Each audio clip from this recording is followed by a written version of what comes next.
Quase um século depois, registros de origem do cinema recordam um tempo em que tal tinha mais um futuro do que um passado.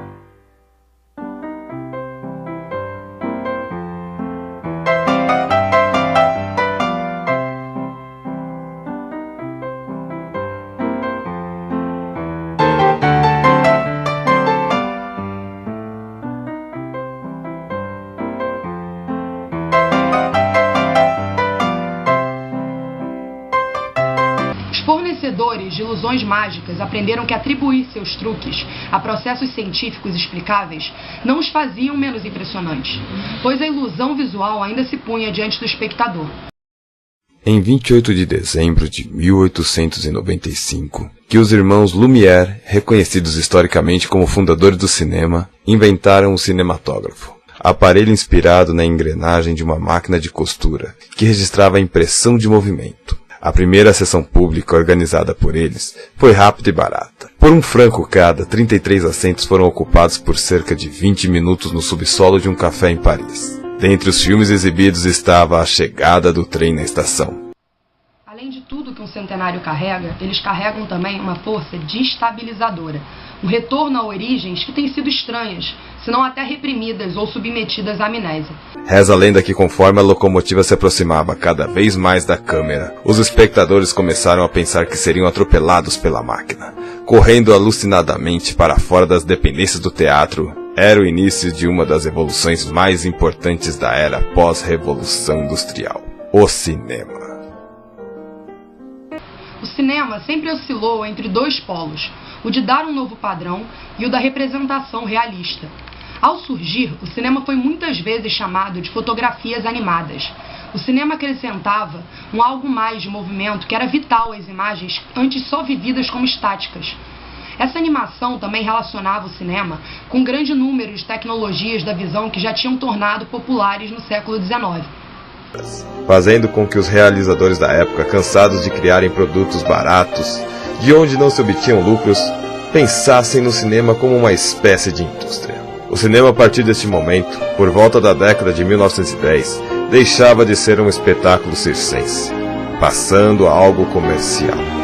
Na primeira metade do século XX, a teoria do cinema tentou fazê-lo de uma identidade única, para assim o diferenciar das artes mais antigas e abastecer ele com uma nova estética. A Europa passa a produzir cada vez menos filmes, fazendo com que as produções cinematográficas se concentrassem nos Estados Unidos, mais precisamente em Hollywood. Os diretores D.W. Griffith e Charlie Chaplin se tornam os nomes do cinema mudo americano. Mas nem tudo estava perfeito. A indústria cinematográfica sentia falta de algo: o som.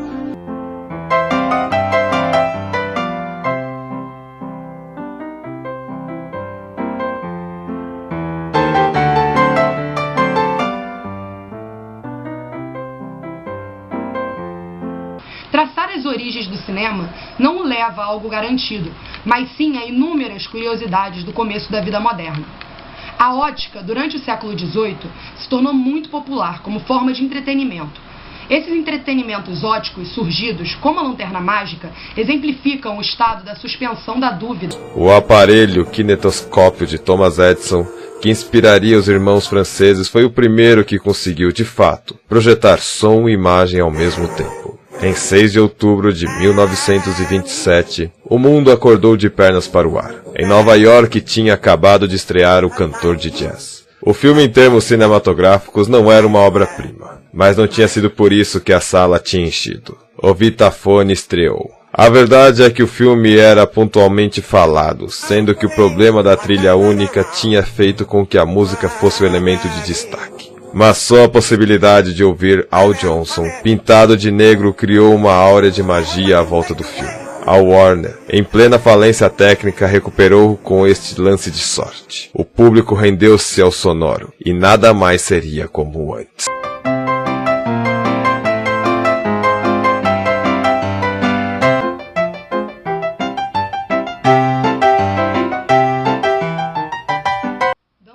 Ao primeiro século completo do cinema, ele continua com dificuldade na posição de poder institucional e de estabilidade econômica. Ameaças como fluxo e incerteza surgem para questionar até mesmo a sua própria definição.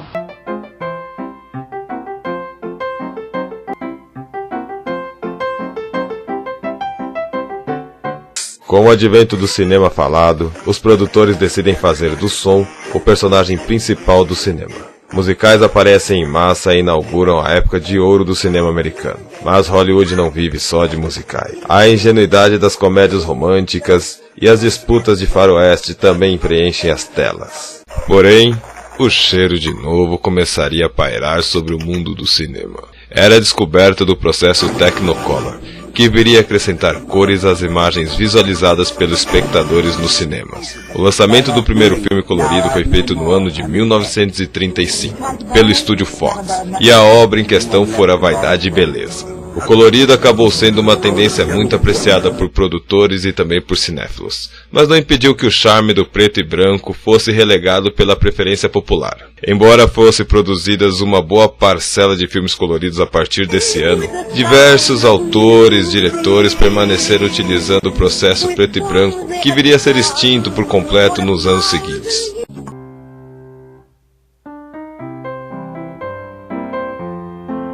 O cinema hoje significa algo já bem diferente do que foi uma geração atrás, né? Além disso, ocorreu uma enorme mudança na maneira de assistir filmes. De um evento cênico público, se tornou um ato de consumo doméstico, cada vez mais privado. Nas décadas que se seguiram, os efeitos especiais levaram a fantasia e imaginação de volta ao cinema. O resultado? Bilheterias astronômicas, sequências milionárias e o futuro da sétima arte. A tecnologia, cada vez mais presente nos equipamentos e nas telas, permite até driblar o ataque de estrelismo, usando atores virtuais. No início do segundo século do cinema, podemos ver essa identidade em conflito, com múltiplas novas tecnologias relacionadas à imagem. A última parte de arte parece ir se dissolvendo em uma nuvem pós-moderna.